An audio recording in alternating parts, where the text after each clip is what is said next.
Paytm এর autopay delete বা disable করা শিখে যাবেন খুব সহজেই। কিভাবে চলুন এই ভিডিওতে জেনে নিই। সবার প্রথমে আমাদের পেটিএম অ্যাপ্লিকেশনটিকে ওপেন করে নিতে হবে। তো তারপর আমরা এই ধরনের একটা ইন্টারফেস দেখতে পেয়ে যাব। তো আপনারা দেখতে পাচ্ছেন বাঁ দিকের উপরে কর্নারে তো আপনার নামের একটা লোগো দেখতে পাবেন। তো এইটির উপরে আমাদের জাস্ট একবার ক্লিক করে নিতে হবে। তো তারপর আমাদের এইভাবে নিচের দিকে স্ক্রল করে নিতে হবে।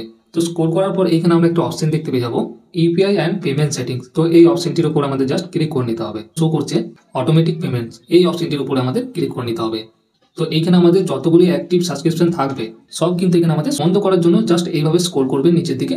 তো এখানে দুটো অপশন দেখতে পেয়ে যাবেন।